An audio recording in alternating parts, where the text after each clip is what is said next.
Le grand direct de l'actu, Jean-Marc Morandini. Vous venez peut-être de recevoir votre taxe foncière et vous ne comprenez pas le montant qu'on vous réclame. Et vous n'êtes pas seul, je vous rassure. Parmi tous les impôts, la taxe foncière est le plus difficilement compréhensible. Pour nous éclairer, Henri Buzicazo, bonjour. Bonjour. Merci d'être en direct avec nous sur Europe 1. Vous êtes président de l'Institut du Management des Services Immobiliers. Alors tentons de comprendre d'abord comment est calculée cette somme. Moi j'avais le sentiment que c'était un espèce de mélange entre nos revenus, entre la surface, entre les lieux. C'est ça ? Pour simplifier, deux choses pour calculer aussi bien la taxe d'habitation que la taxe foncière. C'est d'abord une assiette qui est ce qu'on appelle la valeur cadastrale. Ces valeurs cadastrales, elles ont été fixées en 1970. C'est quoi une valeur cadastrale ? Valeur cadastrale, c'est une valeur qu'on attache à un bien ou à un terrain. Officiellement. Officiellement, et qui effectivement est une combinaison de ses équipements, si on parle d'un bien d'habitation, une combinaison de sa localisation. Bref, on attache une valeur, on fait une estimation. On a fait cette estimation appliquée à tout ce qui existe en France de foncier bâti ou non bâti en 1970. Et on n'a jamais révisé ces bases-là. Depuis 1970, on l'a jamais révisé. En d'autres termes, je suis en train de vous dire que les mauvaises nouvelles sont devant nous. À plusieurs reprises, on a différé l'intégration, comme on dit, dans les rôles, c'est-à-dire dans les calculs des avis d'imposition. Pourquoi ? Parce qu'on savait bien que ça conduirait à une explosion. Vous mesurez que quelque chose qui a été évalué en 70, depuis, a pu être modernisé. Et c'est généralement ce qui s'est passé au cœur des villes. Et donc, ces valeurs-là vont être revues. L'évaluation est aussi faite en fonction de la qualité du bâtiment. Il y a des catégories genre grand luxe, médiocre. Absolument. L'équipement. Vous avez des appartements qui n'avaient même pas les installations sanitaires de base en 1970, qui aujourd'hui, bien sûr, les ont. Mais quand on a refait des travaux, il y a plein d'appartements, la plupart des appartements depuis 70 ont été refaits, on n'en tient pas compte du tout. On n'a pas actualisé, on n'a pas intégré ces choses-là. Et deuxièmement, ce sont des taux que votent les collectivités locales et qui viennent s'appliquer à cette base, à ces valeurs définies en 70. Voilà. Et ça va être actualisé. Alors, ça va être actualisé. Et en fait, mais ça veut dire qu'on va payer plus cher ? Ça veut dire qu'on va payer substantiellement plus cher. On a un indice. Est sorti la semaine dernière le scandale, parce que c'est vrai que pour ceux qui sont concernés, ils sont près de 2000, c'est un scandale.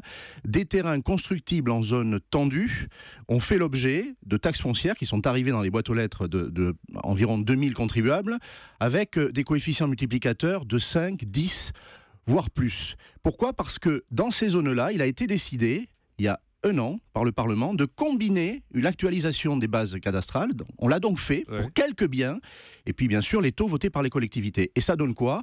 Ça vous donne un échantillon de ce qui pourrait se passer si effectivement on actualisait les bases cadastrales dans les faits. Mais si je comprends bien ce que vous êtes en train de m'expliquer, dans les faits, ça veut dire qu'un immeuble construit en 1970, qui est à l'époque hyper moderne, qui n'a jamais été rénové, est aujourd'hui parmi les plus chers. Voilà, alors et les plus cotés. Or, en revanche, une maison pourrie qui était en 1970, qui a été entièrement rénovée, qui est grand luxe aujourd'hui, elle est considérée comme étant toujours on a une injustice. bas de gamme. Si vous avez acheté un logement neuf il y a 2 ans, très clairement, sa valeur cadastrale est la bonne. C'est-à-dire que parce qu'il était neuf, c'est ça. Parce qu'il était neuf et on en a fait une photographie à l'instant T. Donc vous avez une opération vérité. Votre taxe, elle sera la même dans 5 ans, dans 10 ans. S'il vient d'être construit. Et pas rénové. Absolument. Si vous avez acheté un logement en 70, en 80, que vous avez fait des travaux considérables, tout cela aujourd'hui n'est pas pris en compte en réalité. On peut contester l'évaluation. Alors, on peut contester. Si on a un immeuble des années 70 qui n'a jamais été rénové, on peut contester et dire qu'en réalité, on doit payer moins ? Bien évidemment. D'ailleurs, en 1990... on a fait un travail, mais qui est déjà périmé. 1990, il y a 25 ans, on a fait travailler l'administration fiscale dans le détail et on a en fait refait une photographie puisqu'elle datait de 20 ans. Bon, très clairement, il faudrait de nouveau faire une photographie, ça coûtera extrêmement cher et elle a vocation à être fidèle. Mais s'il y a des erreurs, si, comme vous le dites, on a assimilé un logement rénové à un logement qui ne l'est pas, on peut le contester, naturellement. Est-ce qu'on peut demander la valeur de son logement cadastral ? Tout à fait. Ce sont des données publiques, elles n'apparaissent pas. Vous le demandez à la direction générale des impôts, tout simplement. C'est les impôts qui ont ça. Absolument, et ça n'apparaît pas sur votre feuille. Ce sont des éléments qui sont en back-office pour le calcul des impôts, mais bien sûr, ils sont publics. Donc, cette taxe foncière, on la paye en fonction de cette valeur cadastrale, tout à fait, mais aussi en fonction de ses revenus. Oui, alors les revenus, c'est-à-dire la situation du ménage est également prise en compte dans une certaine mesure, mais globalement, l'essentiel, c'est le bien lui-même, qu'il soit bâti ou non bâti, qui est pris en considération. Est-ce qu'on sait quand tout cela va être révisé ? Il n'y a pas de date ? Écoutez, Par 4 fois, depuis 1990, à ma connaissance, le Parlement a différé. Parce que quand on est avant des élections, la majorité en place sent qu'elle va faire exploser une bombe et donc elle diffère. Quand arrive une autre majorité, elle a la même attitude. À la veille d'élections municipales, on ne cherche pas non plus ce genre de choses.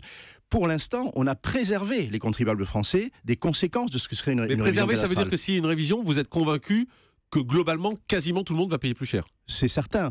Il y aura quelques donc on rares reste cas sur cette inverses. évaluation de 70. Il ne faut pas se battre pour avoir une révision alors. Mais je crois qu'il ne faut pas se battre pour avoir une révision parce que les circonstances économiques actuelles ne permettent pas de faire ce travail-là. Même si, en réalité, ça revient, je dirais, à un appauvrissement des destinataires, c'est-à-dire des collectivités locales qui recevraient substantiellement plus, ce ne serait pas tenable pour les contribuables. On voit ce que font les collectivités. On a une idée de ce que ça pourrait faire comme hausse ?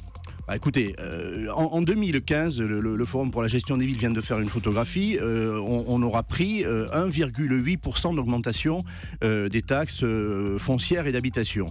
Ça, c'est la réalité, c'est ce que les collectivités estiment digeste. Si on appliquait les valeurs cadastrales, on aurait... l'exemple de cet échantillon qui a fait scandale la semaine dernière est éclairant, on aurait des multiplications par 3, 4, 5, de 10, la taxe 20, foncière. De la taxe. Vous avez des contribuables qui ont reçu des taxes de 6 000 euros quand l'an dernier, ils avaient des taxes de 350 euros.